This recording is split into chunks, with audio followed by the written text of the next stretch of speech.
Don Ricardo Lagos Escobar, presidente, bienvenido a este tercer capítulo de Elegidos. Por favor, una foto oficial. La foto oficial, muy bien.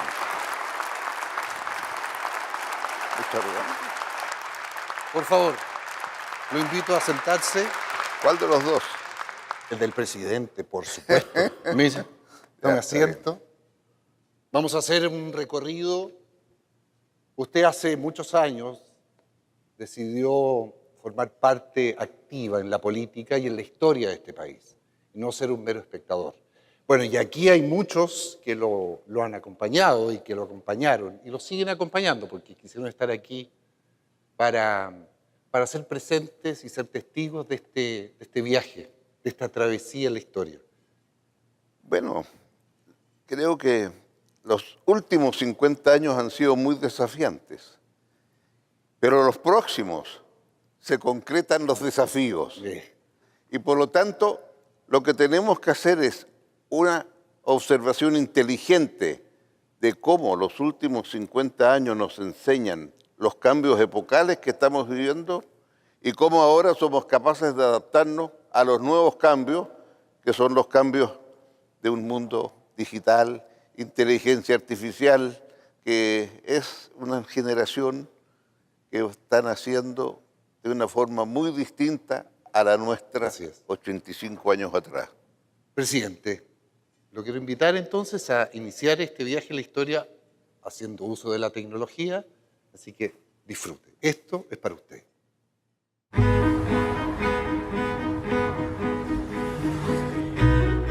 Proclama Presidente de la República al ciudadano Salvador Allende Gómez.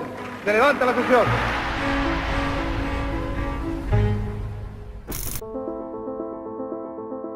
Hace 50 años yo tenía 35 años. Tenía también sueños como toda la gente. En aquellos años, el sueño de un Chile más justo, más abierto, en donde todos tengan iguales posibilidades, independiente del lugar donde nacen.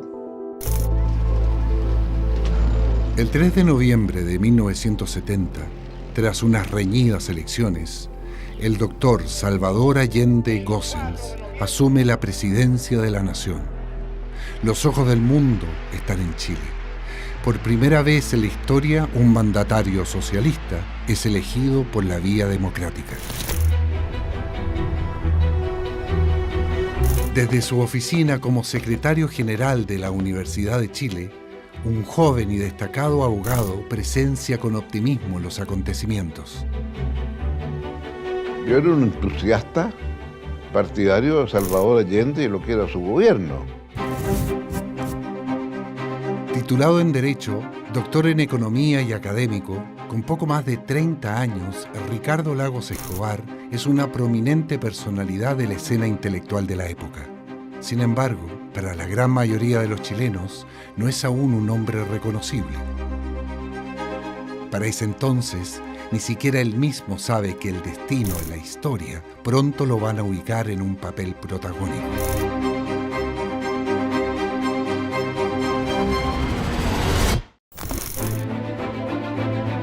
Si bien Lagos no pertenece al mundo político, sus publicaciones han llamado la atención del nuevo gobernante. Durante el primer año de la Unidad Popular, el presidente Allende le ofrece ser parte de la delegación chilena ante las Naciones Unidas. En esa ocasión, Lagos hace un polémico discurso contra la decisión unilateral del presidente Nixon de cambiar las reglas del sistema monetario internacional, en desmedro de los países en vías de desarrollo. Los cambios que se produzcan no pueden realizarse en un pequeño círculo privilegiado de países ricos, sino que en un marco universal. Los países pobres tenemos títulos jurídicos y morales para estar presentes en la toma de decisión. La osadía del chileno llama la atención en el circuito internacional y desde entonces el nombre de Ricardo Lagos suena varias veces como candidato a algún ministerio del gobierno popular. Por distintas razones, los nombramientos nunca se concretan, hasta que a fines de 1972, Allende le ofrece un importante cargo. El presidente Allende me llamó un día para pedirme que fuera embajador en Moscú. Y más difícil todavía era conseguir. Y le dije que no. Pero entonces ahí me dijo, ¿cómo me dice que no? Si es imposible. Entonces ahí hice un chiste, dijo, bueno, supongo que se da cuenta que lo que es estar en Moscú, no está en un paísito de tercera. Como diciendo, bueno, y en definitiva me presentaron, por supuesto, y en ese tiempo tenían que ser aprobados por el Senado. Igual no salió el nombramiento, gracias a lo cual estamos conversando, entre paréntesis, ¿verdad? Mientras en el Senado se demora la aprobación de su cargo en Moscú, llega 1973 y el país vive días complejos. La polarización y la crispación social avanzan. Las manifestaciones en contra y en pro del gobierno se toman las calles con frecuencia. El 4 de septiembre de 1973, Ricardo Lagos junto a su esposa Luisa Durán participan en una de las manifestaciones pro gobierno. Algo en el ambiente parece advertirles que no se trata de una marcha más, sino tal vez de la última.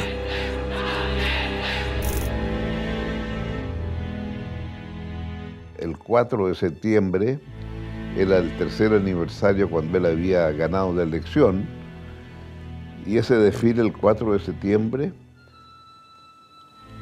me acuerdo que íbamos desfilando en la multitud, y en la multitud nos ubicó Allende. Hicimos una cosa así, y Allende respondió, o sea, nos miramos.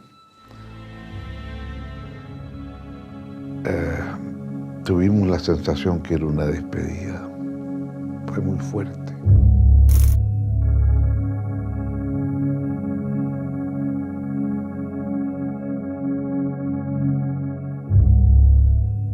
Estábamos a una semana del golpe. Fue la sensación de la despedida. Exactamente una semana después de aquel aniversario del gobierno, la mañana del 11 de septiembre, es Luisa Durán quien le entrega una dolorosa noticia. Me entero en la ducha, porque mi señora me dice, Ricardo, hay golpe de Estado. Ellos estaban dando noticias en no sé qué radio. La gravísima crisis económica, social y moral. Conmoción.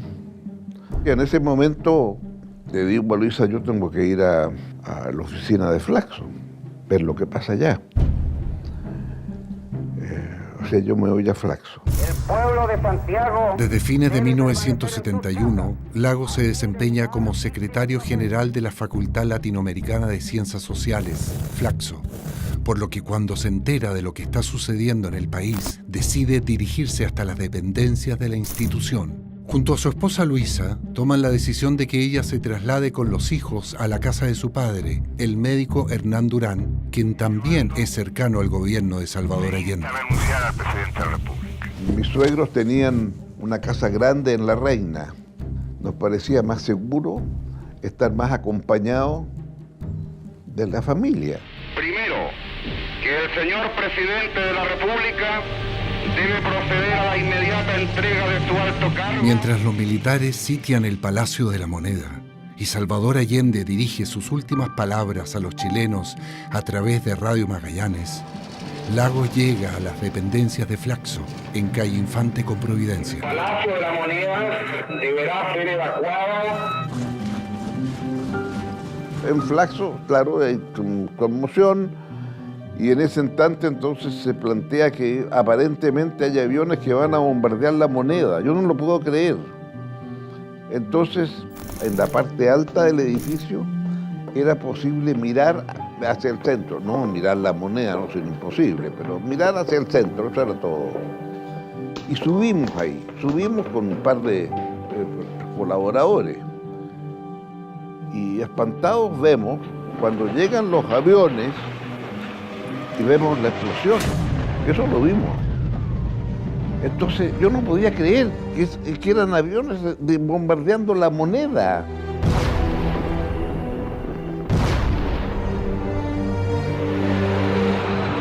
Ahí me di cuenta que eso era ya, no era un golpe de Estado como, ahí todas las armas y todos los recursos, ¿no? O sea, era algo insólito suponerlo, que se iba a bombardear. ¿Qué podían hacer los que estaban encerrados en La Moneda? Era el deseo de demostrar la fuerza. O sea, el efecto visual que produce el bombardeo a La Moneda es: aquí nadie se mueve.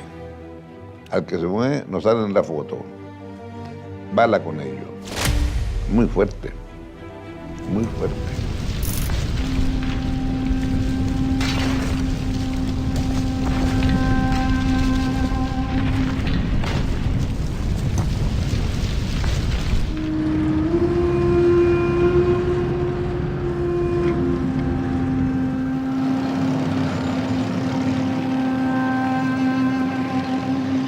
Entonces me regresé directamente a la casa de mi suegro. Y cuando llegué ahí, veo que está también otra familia, que era la familia del doctor Soto, el Cacho Soto. Ya en casa de sus suegros, Lagos se encuentra con la presencia de la esposa del doctor Óscar Soto, médico personal del presidente Allende y amigo de la familia de su suegro, el doctor Hernán Durán. Óscar Soto había partido temprano en la mañana hacia La Moneda. Tras la embestida militar, el cardiólogo tiene la oportunidad de salir del Palacio Presidencial. Y dijeron: ¿cuáles son los médicos? Y él dijo: yo soy médico de La Moneda. Ya, se va de aquí inmediatamente. Y se fue. Y claro, ahí llegó el Cacho Soto directo de La Moneda. O sea, supimos del suicidio de Allende en ese momento. Se suicidó, dijo.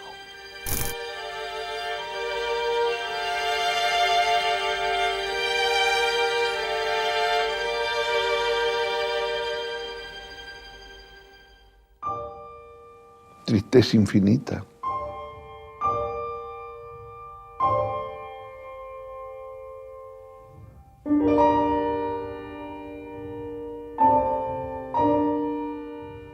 Porque además, cualquiera que era cercano a Allende sabía que Allende iba a refugiarse y defenderse en La Moneda. No tengo otra alternativa. Solo acribillándome a balazos podrán impedir mi voluntad que hacer cumplir el programa del pueblo.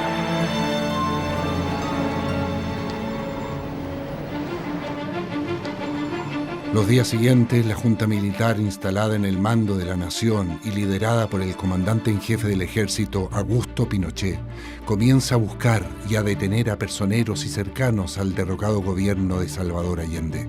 La policía secreta del régimen, conocida como la Dirección Nacional de Inteligencia, DINA, es la encargada de aquello. En primera instancia, Ricardo Lagos no es un nombre que suene en las listas de los requeridos por la Junta Militar, hasta que un familiar lo alerta que está en serio peligro. Un pariente mío tenía un cargo alto en el escalafón naval, se las arregló y me dijo que quería conversar conmigo. Esta persona teme conversar vía telefónica, mucho menos en alguna instalación naval. Por ello lo cita en su residencia de Reñaca para confiarle la delicada información que tiene. Y ahí entonces me explicó que había visto varios ataques en contra de mi persona y que decían que había que proceder de inmediato a detener a este caballero, pero Ricardo me dijo, no tengo influencias para impedir lo que va a ocurrir. ¿Te queda claro? Porque esto es un tema de tiempo. Esto es el primer escalafón, este es el segundo, el tercero. Tú estarás en el cuarto, en el quinto, pero que está en un escalafón, estás. Y a medida que se vaya subiendo, va a llegar el agua a donde estás tú. Oye, le dije, pero lo que me estás hablando es cierto, me dijo. Bueno, después me di cuenta, claro, que él estaba vinculado a los servicios de inteligencia. Frente a la seria advertencia, Lagos y su familia parten al autoexilio.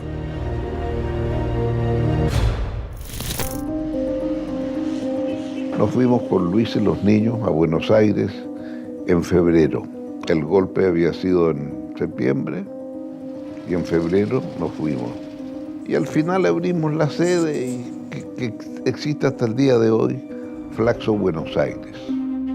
Durante 4 años, Ricardo Lagos permanece en el autoexilio junto a su familia, hasta que en 1978 le ofrecen en Chile un cargo en la Organización Internacional del Trabajo, con la íntima ilusión de poder colaborar para terminar con la dictadura militar. Cruza la cordillera de los Andes para volver al país. Están acusando para sabiendas que volvemos con la familia. Produce en el corazoncito un cierto sueño de que a lo mejor algo se puede hacer. Tras su regreso al país, comienza un largo periodo de trabajo para reconstruir la amistad cívica entre los distintos sectores políticos que buscan el fin de la dictadura militar y el retorno de la democracia. Y por lo tanto nos empezamos a mirar y a olernos unos a los otros, de una manera distinta. Los acercamientos finalmente confluyen en agosto de 1983 con la creación de la Alianza Democrática, un pacto político de partidos de izquierda, centro y ciertos sectores de derecha que buscarán la salida democrática a la dictadura militar. Y esta Alianza Democrática entonces eligió una directiva con un presidente que rotaba cada mes o cada 2 meses. En diciembre le tocaba ser presidente a un representante socialista. Entonces me pidieron a mí si podía yo asumir. La designación de Ricardo Lagos como presidente de la Alianza Democrática en diciembre de 1983 es el primer acto que catapulta al abogado como uno de los antagonistas más importantes a la dictadura militar.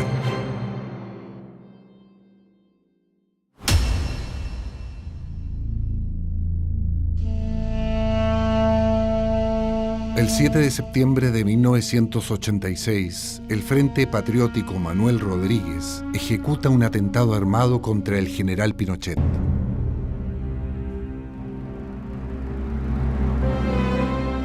El ataque, perpetrado en el Cajón del Maipo, termina con 5 muertos y 11 heridos. Pinochet logra sobrevivir y las represalias no se dejan esperar. Esa misma noche, el gobierno ordena la detención de algunos líderes opositores.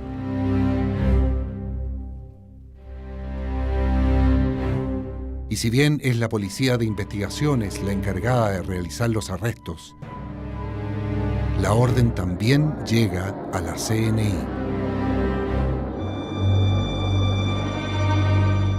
Yo desperté con 4, según yo eran 10, no eran 10, eran no más de 4 o 5 detectives que me apuntaban con sus pistolas, con sus armas que tenían, y yo durmiendo con mi señora al lado. se enciende una luz y encuentro, según yo, 10 fusiles ahí disparando, listos para disparar.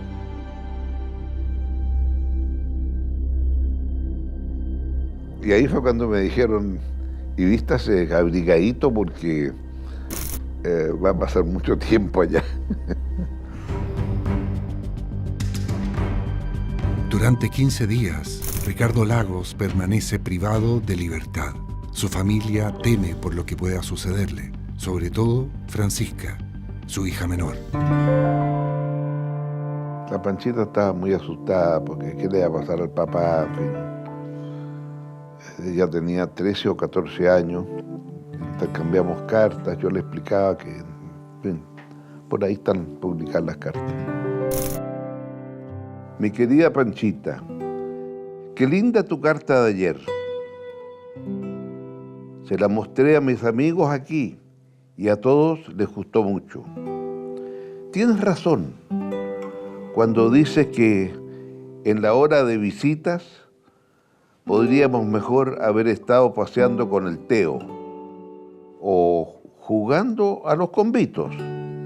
Sin embargo, estas cosas que nos han pasado sirven para apreciar mejor las cosas lindas de la vida y que, como se hacen siempre, uno no se da cuenta que son tan importantes.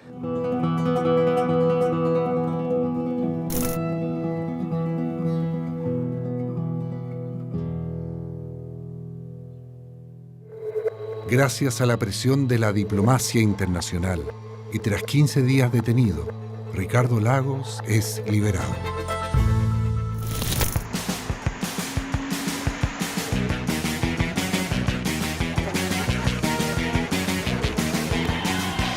Entrada la década de los 80, el creciente proceso de movilización social en contra de la dictadura,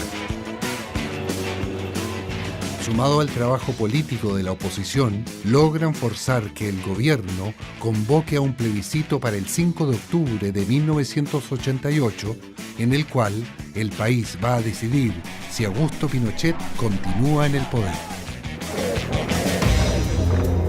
Mientras muchos dudan de la transparencia de la elección, Lagos ve en esta oportunidad la única opción de recuperar la democracia.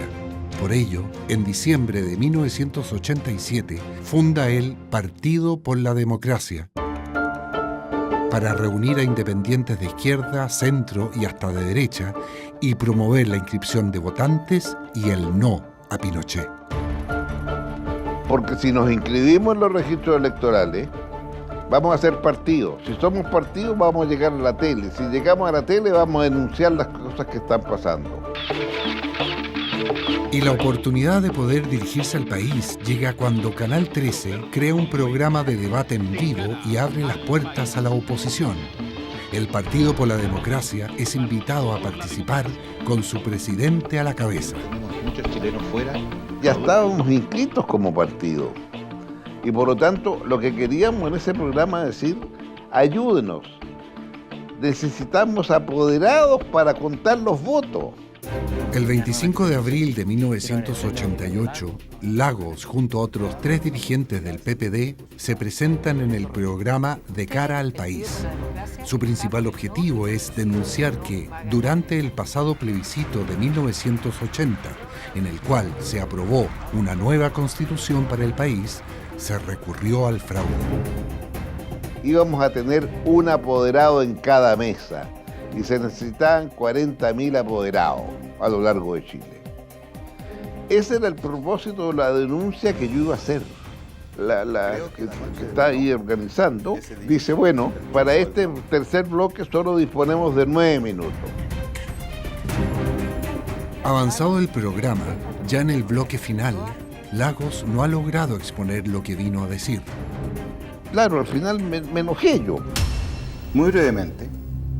Cuando parte el tercer bloque, no me acuerdo qué pregunta hicieron, y yo me fui de frentón contra Pinochet. General Pinochet no ha sido claro con el país. Primero dijo usted, general Pinochet, que había acá metas y no plazos. Después General Pinochet tuvo plazos y planteó su constitución del 80. Le voy a recordar, General Pinochet, que usted el día del plebiscito de 1980 dijo: presidente Pinochet no sería candidato en 1989. La Cámara está enfocando, espero. Y ahora le promete al país otros 8 años, con tortura, con asesinatos, con violación de derechos humanos. Me quité las ganas, pues esa es la verdad. Me parece inadmisible que un chileno tenga tanta ambición de poder, de pretender estar 25 años en el poder. Ricardo Chileno Lagos. algunos nunca ha estado así. Ricardo, aquí Y los que usted están va a tener convocados que son responder, ustedes. y usted va a tener que responder entre el sí o el no. Y cuando terminó el programa, yo seguí indignado alegando con la Raquel Correa. Ricardo, lo Y que yo el lo país quiere emplazaría saber... a que hiciera... Raquel, usted me va a excusar. No, es que Hablo estamos por preguntándole 15 años nosotros de a ustedes. silencio. Y me parece indispensable que el país sepa que tiene una encrucijada y una posibilidad de salir de esa encrucijada, civilizadamente, a través del triunfo del no. Y la Raquel Correa me decía: Ricardo, usted no se da cuenta de lo que pasó hoy día. Mañana nos van a tomar presos a todos nosotros. Y yo seguía enojado. Recién al día siguiente de su participación en el programa, Lagos comienza a dimensionar lo que ocurrió en el set de televisión. Tuve que ir a una reunión de la directiva del Partido Socialista y cuando voy por la calle Ahumada se empezó a juntar gente y empezaron unos a aplaudir. Primero yo miré así a quién están aplaudiendo y después me di cuenta que era a mí. Entonces, claro, ahí usted se da cuenta del poder de la televisión. Desde aquel momento se consolida como una de las principales caras de la oposición. Su arrojo y osadía entregan esperanza a la gente que comienza a demostrárselo en las calles. Yo creo que en el fondo porque era valiente. Eso es lo que estaban aplaudiendo. Y además increparlo en esta forma tan insolente, digo. El 5 de octubre de 1988 finalmente llega el esperado día del plebiscito. La opción sí significa la continuidad del gobierno de Augusto Pinochet y la alternativa no representa establecer plazos concretos para el fin de la dictadura. ¡Qué despiadado que estos últimos días han lanzado la prensa extranjera! Pese a que se teme que pueda existir algún fraude o que Pinochet no reconozca un resultado desfavorable, el ánimo en el comando del no es de optimismo. Estaba todo bajo control, estaban las cámaras listas del computador para los efectos de hacer el cómputo. Nos iban dando, en ese momento ya tenían cosas respecto a la constitución de mesa, que había sido bastante rápida, o sea que había interés en participar. La masiva participación ciudadana elevaba las esperanzas de obtener un triunfo en las urnas. Sin embargo, con el paso de las horas y durante casi todo el día, los cómputos oficiales del gobierno daban por ganador a la opción sí. La posibilidad de un fraude comienza a aparecer. La presión estaba ya, ¿no? Y ahí fue cuando en un momento yo tuve una discusión fuerte, porque yo dije, a tal hora yo tengo los cálculos, si no las dan ustedes, porque él estaba dudoso de dar los cálculos a las 12 de la noche. Entonces al final yo puse una hora, a las 12:30 o lo damos o lo doy yo solo.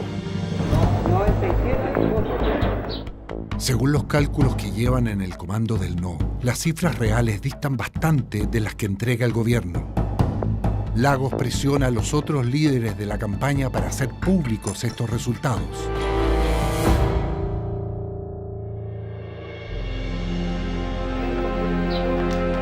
Finalmente, pasada la medianoche, Patricio Aylwin sale a dar cuenta de las cifras.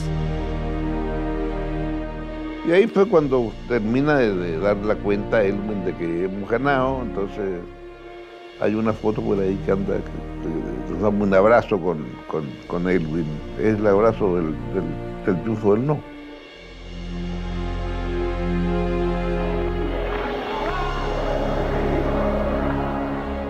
emocionante. Creo que hicimos bien la tarea. Es el comienzo del fin de 17 años de dictadura. Que al día siguiente yo estaba consciente que algún rol iba a jugar en lo que venía. Y lo que venía era Pinochet derrotado. Pese al largo y difícil camino transitado, Ricardo Lagos sabe que aún queda la tarea más importante, que los costos fueron altos y dolorosos, y que nada de lo vivido habrá valido la pena si no se restablece y protege la democracia.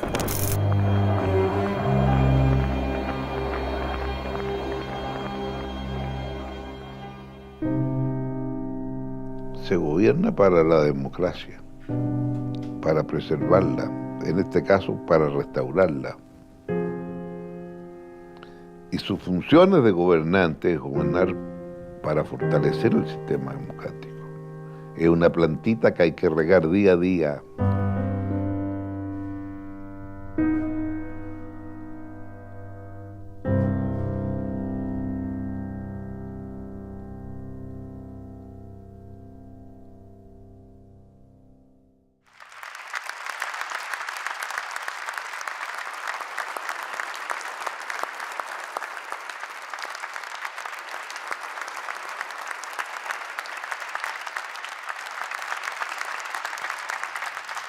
Y ese es el objetivo, presidente, seguir regando la plantita de la democracia, ¿verdad? Así es, porque esa plantita requiere riego, mucho amor, mucha convicción también. Exacto. Porque en la actividad pública, si no hay una convicción, entonces no es digno de estar en esa actividad. Y hablando de esa convicción, me gustaría retomar, yo creo que hay un punto importante, un antes y un después de ese dedo de Lagos ahí con Raquel Correa, que ojalá se porte un poco mejor conmigo y me deje hablar, como no la dejó a ella, no, broma. ¿Qué ha pasado en las futuras generaciones? Por ejemplo, usted tiene nietos, ¿verdad? Ellos han visto, saben de ese dedo de Lagos. Bisnieto. No, usted se da cuenta, ¿no? Bisnieto. Y ellos han visto, saben de lo que significó ese hecho histórico del famoso dedo de Lagos. Yo no le puedo contar una anécdota. A ver. Un día salió en una de estas reuniones familiares en Caleu, un sábado, por ahí, y salió el tema. Bueno, vamos a verlo, dijo uno. ¿Cómo vamos a ver? Claro, si está en la televisión. Y entraron a verlo. Y vieron lo que vieron todos los chilenos esa noche. Y se quedaron callados y dijeron, ¿y eso fue todo, abuelo? ¿El contexto cuál era? Era una pelea nomás. Un señor que se enojó, paró el dedo, dijo cosas. Bueno, entonces ahí usted se da cuenta que cuando saca el contexto, entonces se olvida del resto, ¿verdad? Hablemos de su gobierno. En su gobierno le tocó conmemorar los 30 años del golpe de Estado. Claro. Siente que, ahora que estamos conmemorando los 50, tiene la sensación de que en esa época y lo que hemos recorrido hasta ahora, ¿hemos avanzado en esta reconciliación nacional? Bueno, creo que el problema que tenemos, más allá del tema cotidiano, es que tenemos una sociedad muy distinta de la que teníamos hace 20 años atrás. Porque hay una mayor conciencia de que lo que se está jugando, pero al mismo tiempo hemos perdido los ejes ordenadores. Entonces, ¿qué es lo que ocurre? Que hoy tenemos las dificultades de tener un propósito común, un elemento que nos convoque, concreto, pero al mismo tiempo que sea entendible por la gran ciudadanía. Y desgraciadamente yo veo que a ratos, bueno, no son 30 años, son 20 más 10 o 12, porque los 20 de la concertación, bueno, ahí ya están las cifras. Las cifras son impactantes, si las cifras queremos discutir, pero también es impactante el que en esos 20 años escribí un texto mamotrético así de 800 páginas y lo terminé una semana antes del 18. Y dije, entonces tengo que hacerlo todo de nuevo.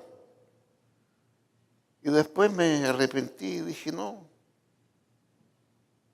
le voy a decir al lector que vea esto con cuidado, porque como el libro lo terminé una semana antes, si lo lee con cuidado, va a encontrar las semillas que explican el 18.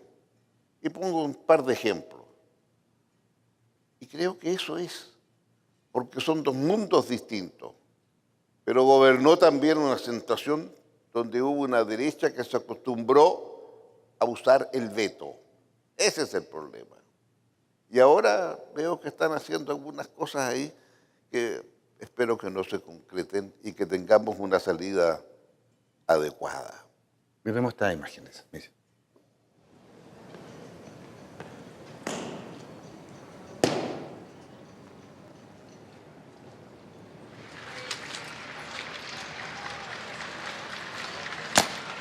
Buenos días, señor presidente. Oficial de guardia de Palacio, se presenta.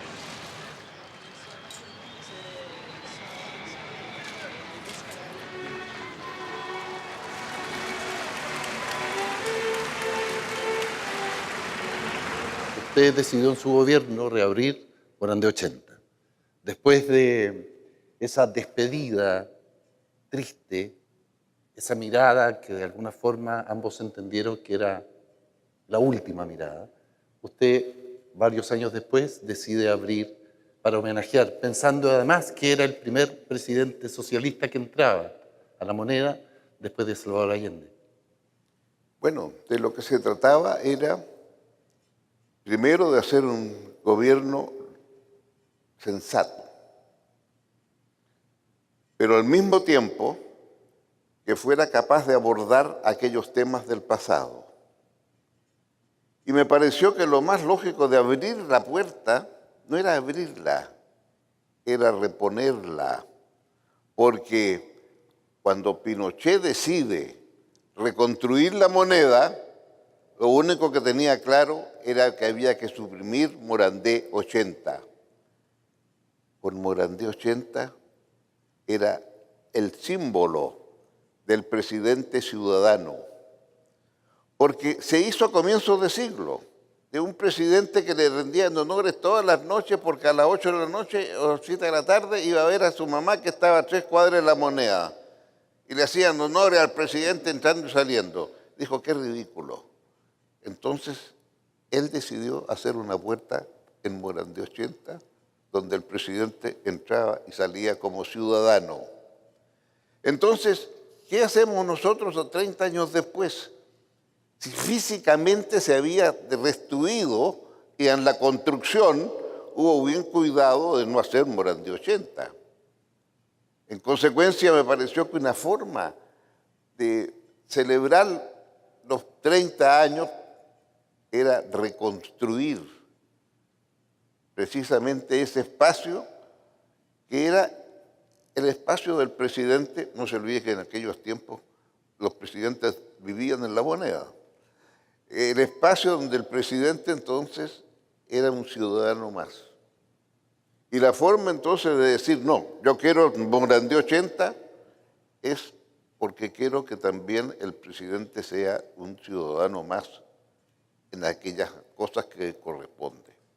Otro gesto también de su gobierno fue impulsar lo que había iniciado de alguna forma su antecesor, el presidente Frei, la mesa de diálogo.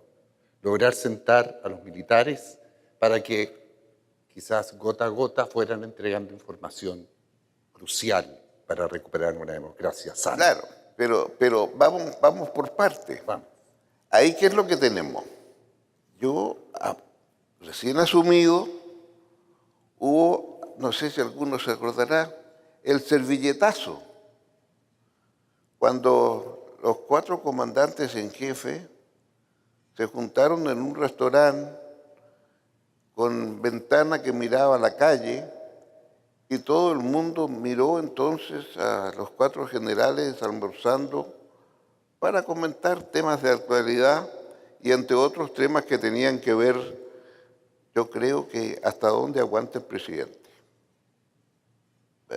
Entonces me pareció gravísimo lo que había ocurrido, porque quisieron hacer un acto que aparentemente muy inocente de los 4 comandantes en jefe ahí juntándose. ¿De qué se trataba? Entonces me pareció que había que ser y ejercer las funciones del presidente. Y los llamé uno por uno, separaditos. Y a cada uno le leí la cartilla. ¿Qué significa eso? ¿Que ustedes van a citar al Consejo de Seguridad Nacional? Bueno, les quiero advertir que si lo citan, busquen un lugar donde reunirse, porque a la Moneda no van a ir. Y a ese consejo que ustedes convoquen, yo no voy a asistir. Y esto se lo hice uno por uno. Y fue el comienzo de un entendimiento distinto con los altos mandos. Si usted quiere tantear el terreno, este es el terreno que tiene futuro. Y claro, venía el 21 de mayo, tenía que ir ahí, decidí ese año, el 21 de mayo se iba a celebrar en Iquique como un símbolo más directo con Arturo Prat. Y en el viaje de ida para allá, a un par de comandantes en jefe le dije que pasaran a mi cabina en el avión, y ahí a cada uno le di la cartilla, después a otro que no estaba ahí porque estaba preocupado de los actos, que es el de la Marina, le informé cuál era la cartilla en el viaje de vuelta que se vino con nosotros en el avión. O sea, fue el momento, a mi juicio, crucial para que quede claro de qué estamos hablando. Marcó la cancha.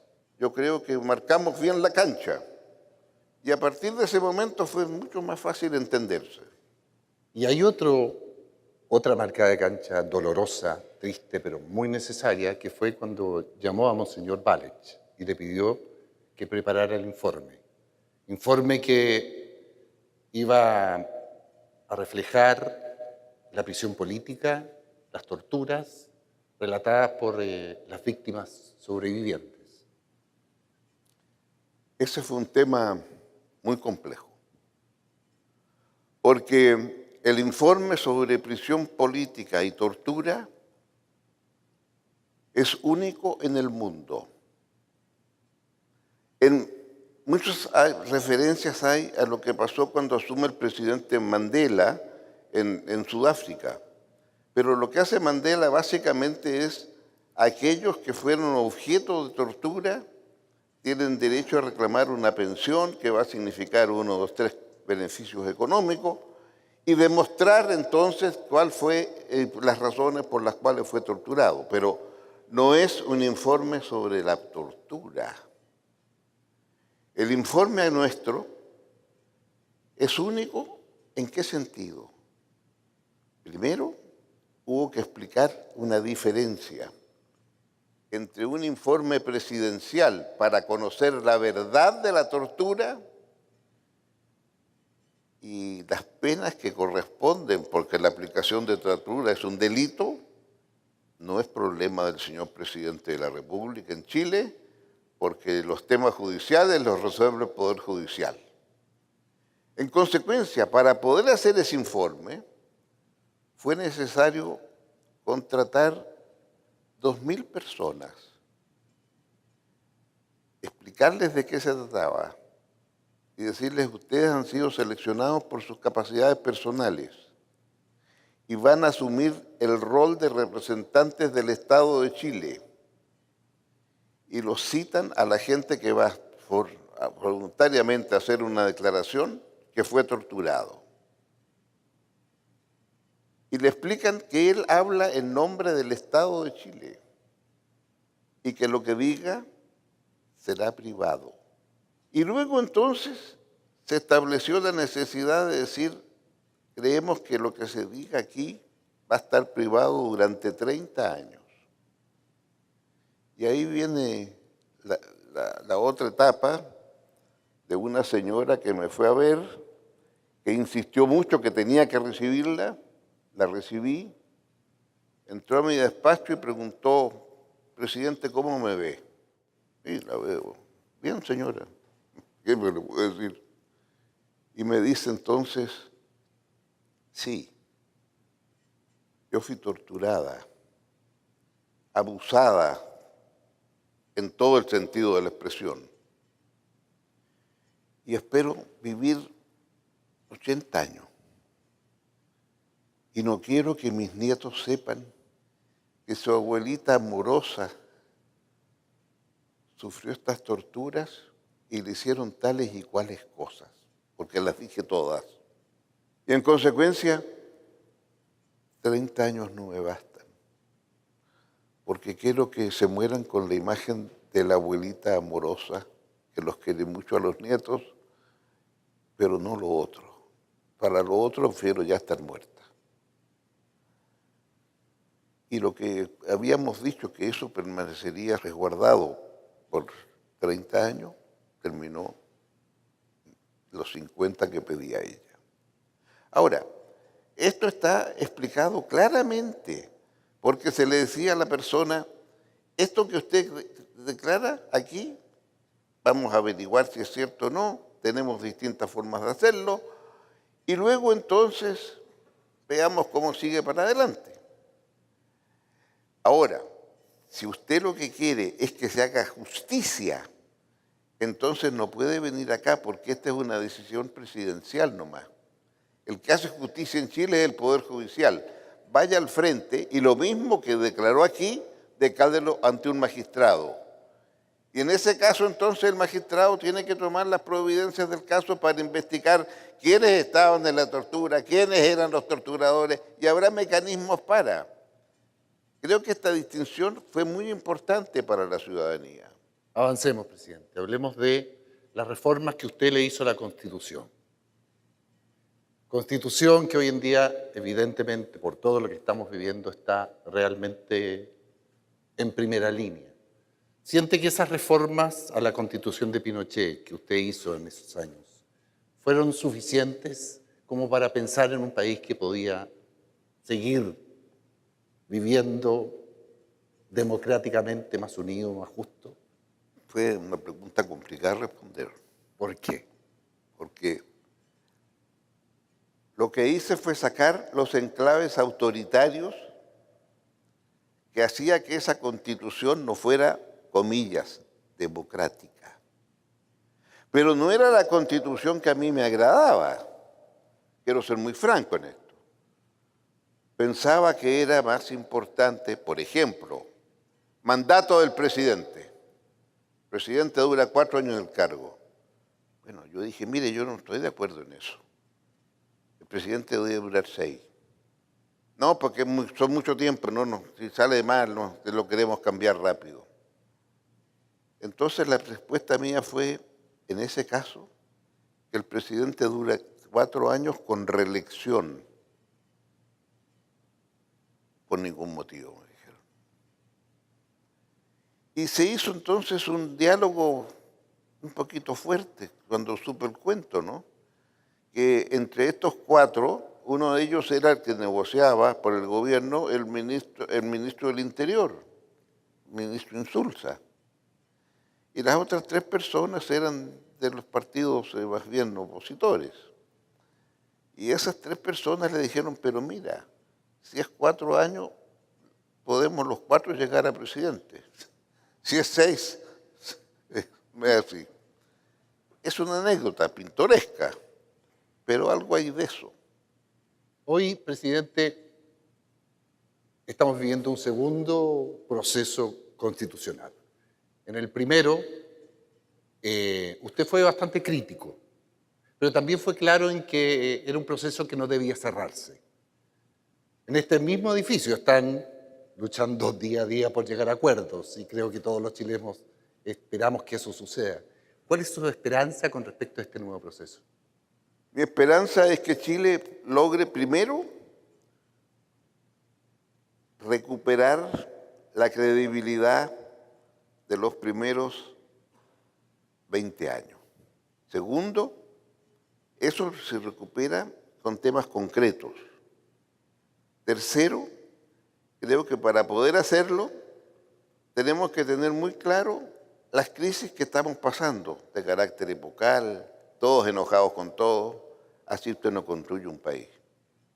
Y por lo tanto es fundamental ahora tener claridad que estamos perdiendo rápidamente en el rango internacional.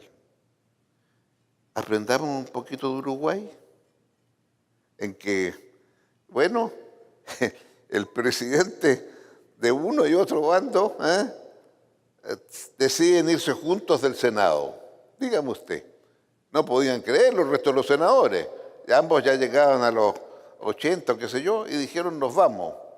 Entonces dijeron, ¿por qué no nos vamos juntos? Y entonces, claro, ahí tiene un lindo ejemplo. ¿Es posible construir eso ahora, acá? ¿Es posible decir, mire señor, yo quiero hidrógeno verde?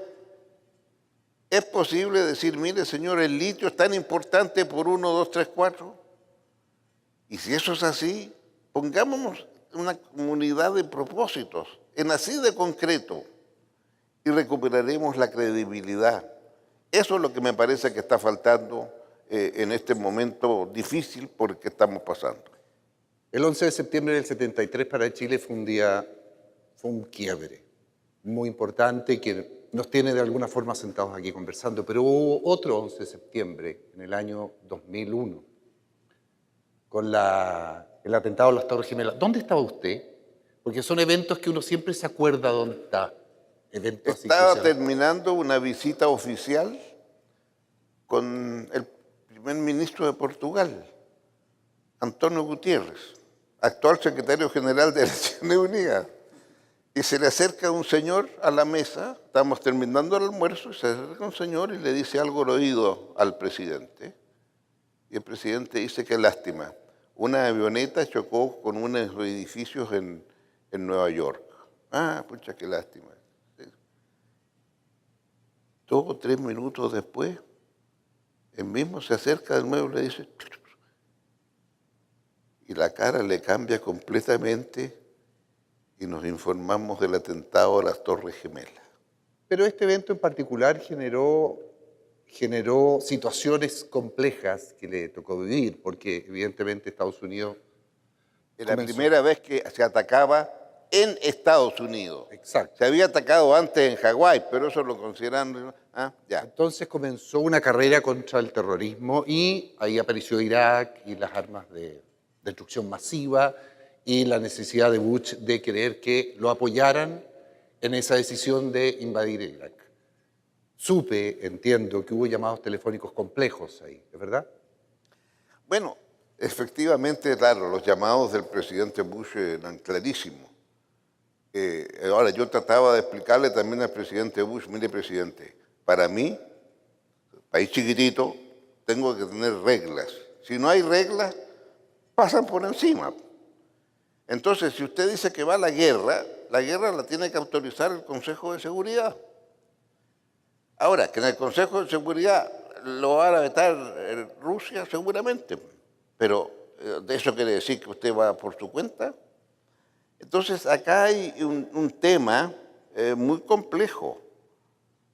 Yo tenía una buena relación, y tengo una buena relación hasta el día de hoy con Bush, pero cuando él me dice, le estoy pidiendo el voto para el Consejo de Seguridad, le dije yo, perdón, Mr. Blix, Hans Blix es el veedor internacional que estaba viendo las cosas, con el cual ya estaba hablando yo.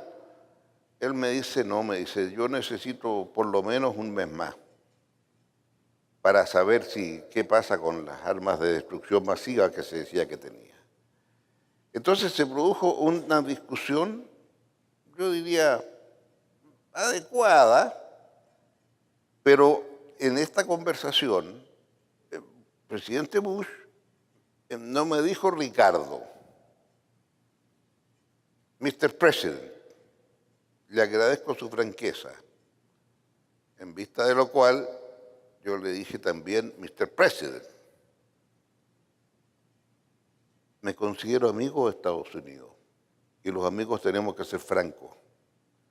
Definitivamente cambió el mundo y cambió Chile también. Claro, en una u otra forma tenemos que ir abordando ahora respecto al futuro en Chile. Exactamente. Ver cuáles son los temas específicos que nos convocan con nombre y apellido y nos ponemos todos detrás y las otras cosas las seguimos discutiendo, porque nunca va a haber una unanimidad en un país, pero sobre temas concretos es más fácil alcanzar acuerdos y decir, eso es lo que nos conduce a ser un país distinto al resto, con operaciones concretas en las cuales podemos avanzar.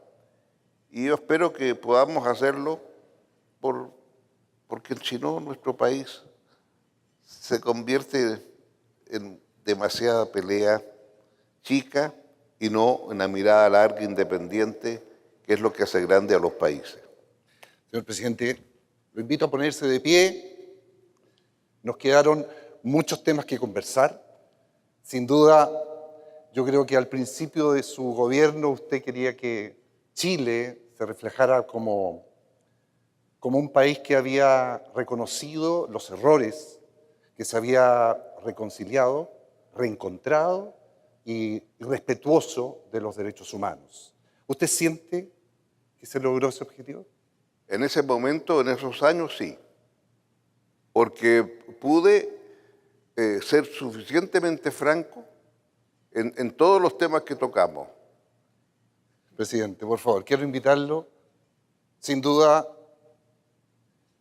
su legado durante su gobierno es importantísimo y espero que ayude a la reflexión este programa y esta conversación que tuvimos con este elegido por nosotros, ayude a la reflexión de dónde estamos y cuán importante es regar esa plantita que usted dice. Y pensando en las generaciones futuras, lo quiero invitar a escribir aquí en este libro el deseo, la esperanza, el anhelo para un Chile de 50 años. Debemos construir un futuro que esté entre el mundo de la revolución industrial más la revolución digital. Allí tenemos que ser entonces todos iguales en dignidad, donde la distribución de los ingresos mejore y logremos proyectos comunes que disminuya la desigualdad, la concentración de la riqueza en unos pocos y donde el futuro será entonces mejor.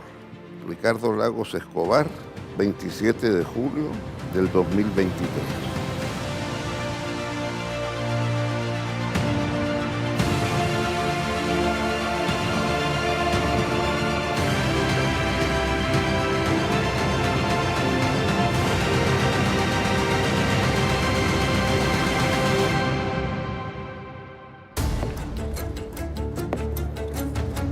Es un recorrido histórico, sensible, emocionante con nuestra historia. Es un programa que nos tiene que llenar de orgullo porque es la consecución y la unión de todas las áreas del grupo trabajando para un programa histórico. ¿Qué íbamos a hacer por los 50 años del golpe? Teníamos que hacer algo distinto, innovador. Ha sido un proyecto maravilloso porque hemos podido juntar a todas las áreas del canal en este gran sueño.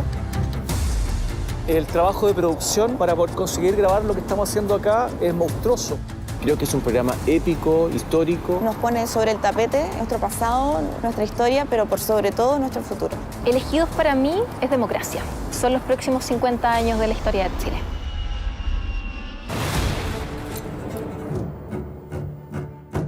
Seis líderes, 6 presidentes que forjaron el Chile de hoy. Nos contarán cómo fue reconstruir la democracia después del golpe de Estado. Ese es un punto de quiebre fundamental en la historia de nuestro país. Queremos que quede como un legado para este país y las futuras generaciones, no solo por la profundidad de su contenido, sino también por los altos estándares de producción. Juntaron lo mejor de Mega para ofrecer un producto de calidad en un año muy importante.